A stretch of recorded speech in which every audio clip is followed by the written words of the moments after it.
Very good morning, students. How are you? I hope all of you will be fine. I am your English teacher and today I am going to teach you English of class 6. And today we start new chapter 7. A tiger in the house. And today we do reading of this chapter part 1. So now see, this is your English book, English of class 6. Now open chapter number 7. See, this is the chapter number 7, a tiger in the house. And today we do reading part 1. So let's start reading of this chapter. Grandfather was no shikari, but he knew the forest of the Shivalik hills better than most people. He was persuaded to accompany a party to advise on the terrain and the direction. The hunter should take once a tiger had been spotted. The party insisted of several very important persons from Delhi. The camp itself was very luxurious and dinner was very good. As grandfather admitted afterwards, it was not often that one saw hot water, plates, finger, bowls and 7 or 8 courses in a tent in the jungle. But that was how things were done in the days of viceroys. There were also some 15 elephants, 4 of them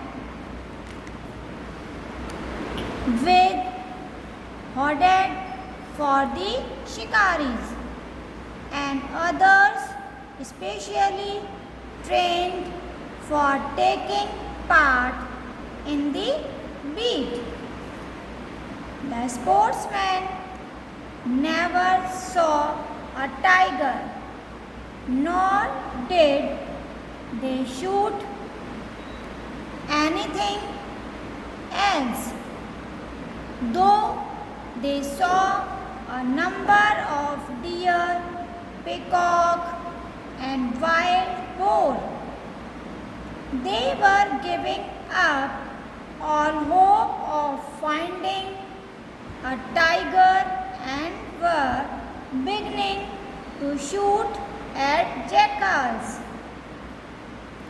When grandfather, strolling down the garden path at some distance from the rest of the party, discovered a little tiger.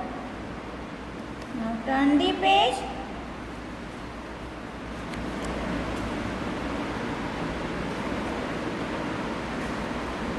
This is the tiger and his grandfather. About 18 inches long, hiding among the intricate roots of a banyan tree. Grandfather picked him up and brought him home after the camp had broken up. He had the distinction of being the only member of the party to have bagged any game, dead or alive. At first, the tiger cub, who was named Timothy by grandmother, was brought up entirely on milk given to him in a feeding bottle by our cook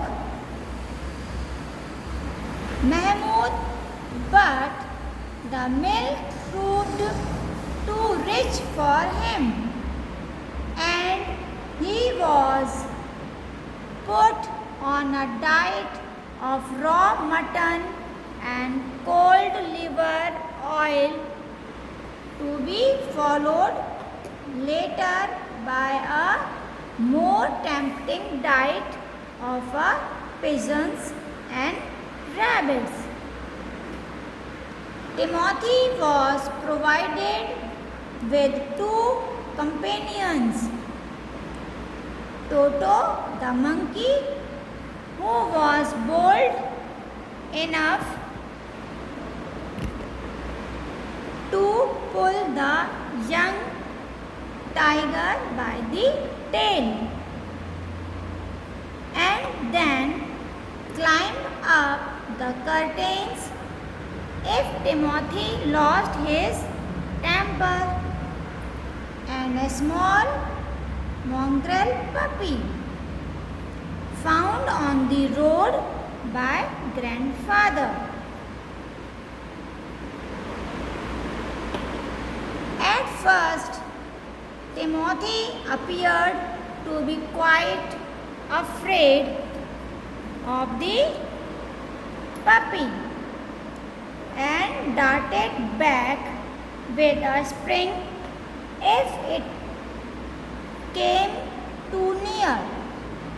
He would make assured dashes at with his large forepaw and then retreat to a ridiculously safe distance. Finally, he allowed the puppy to crawl on his back and rest there.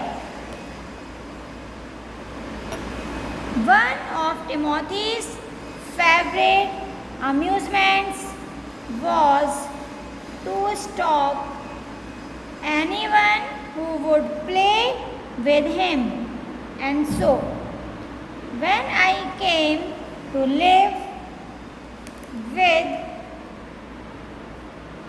grandfather, I became one of the tiger's favorites. With a crafty look in his glittering eyes and his body crouching, he would creep closer and closer to me, suddenly making a dash for my feet, rolling over on his back and kicking with delight. He would then pretend to bite my ankles. So today we stop up to here. Part 1 is completed of reading, and part 2 of reading we will be done next time. So you must read this chapter up to here carefully. Thank you. Have a nice day.